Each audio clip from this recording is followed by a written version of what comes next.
Hello everyone, this is Kabir, and today we stand at the final threshold of our journey that has spanned two planets and two lives. Today we conclude Parallels.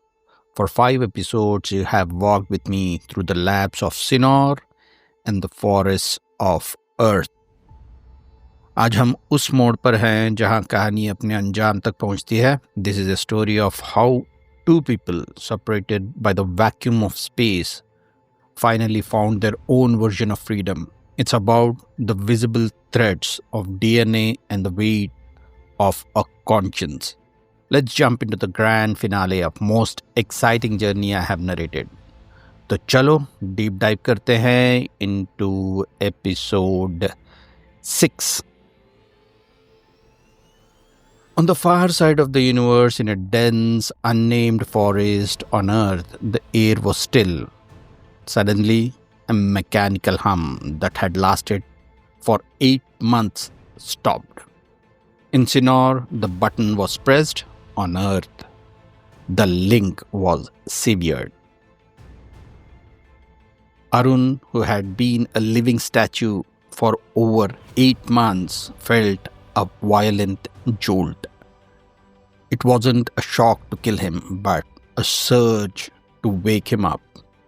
He gasped for air.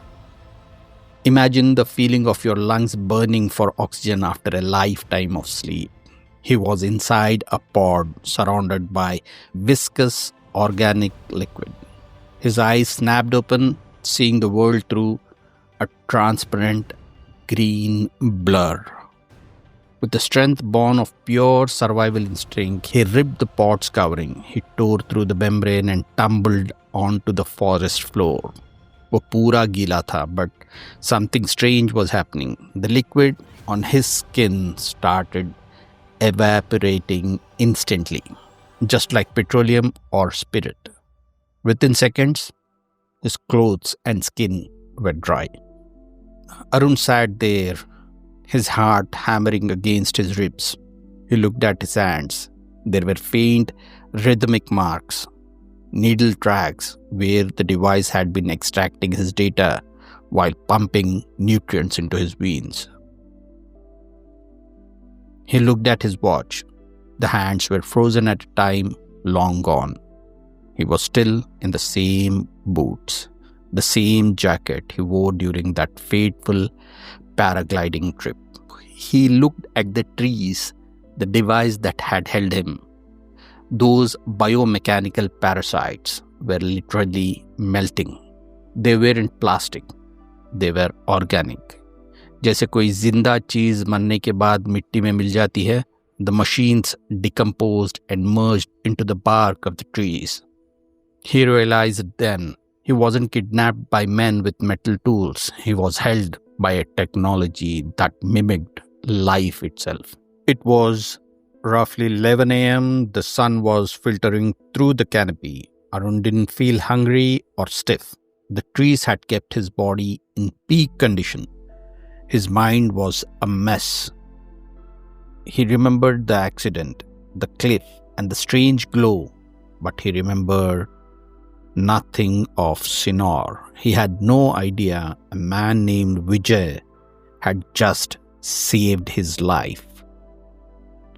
He looked around. The forest was an endless green ocean. If he walked, he might wander for weeks and die of exhaustion. Then he saw it. His parachute. Still snagged in the high branches, एक idea उसके दिमाग में चमका.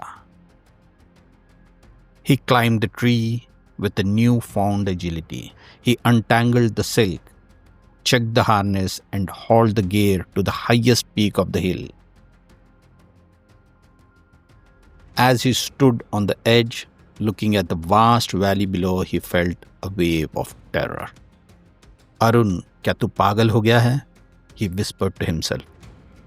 If the winds failed, he would be a smear on the rocks below. The first gust of wind came. He froze. His boots stayed glued to the dirt. Then a second, stronger gust roared through the trees. He didn't think. He screamed at the top of his lungs, a roar of defiance against the 8 months he had lost, and he launched himself into the void. The parachute bloomed like a white flower. Instead of falling, the wind caught him and surged him upward. He was soaring. He saw the hill where he had been a prisoner, but it looked like every other hill, lush, silent, and indifferent. He flew for kilometers, the wind taking him where it pleased. Eventually, the air thinned, and he began to descend toward a ridge covered in tall golden grass. He crash-landed, rolling through the soft blades.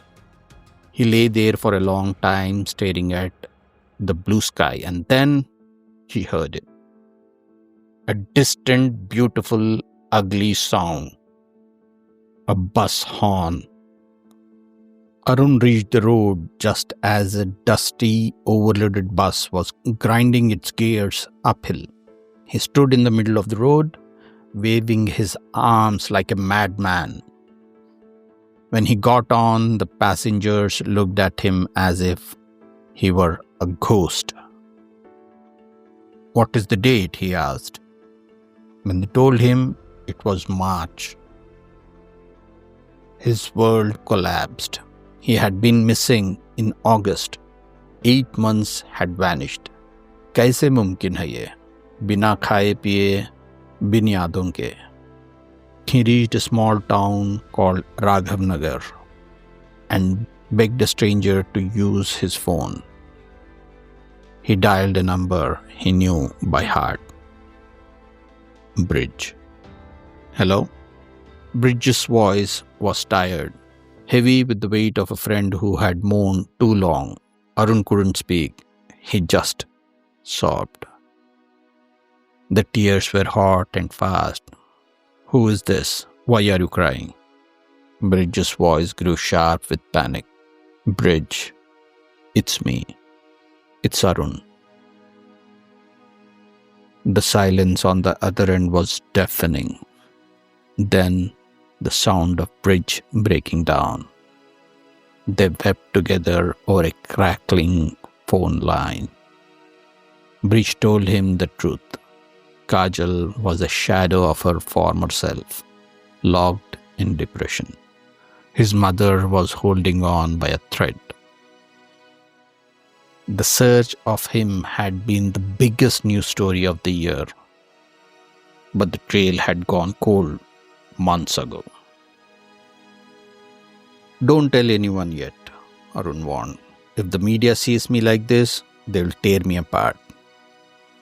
That night, in a small hotel room, Bridge arrived. The reunion was explosive. Bridge hugged him so hard it hurt. Bridge had all his emotions, anger, love, excitement, all at once. He shouted at Arun, "Where were you? You look perfect. Your hair hasn't even grown." Arun showed him the marks on his arms. "I think I was taken not by people, by something else." They drove back to Visakhapatnam in the dead of night, talking about the 8 months Arun had missed and the 8 months of hell Bridge and Kajal had lived through. When he walked into his house, the scene was heart-wrenching. Kajal looked like she had aged 10 years in just 8 months. When she saw him, she didn't scream. She just went numb. Then she held him for an hour, crying, "Why did you go? Why did you go?"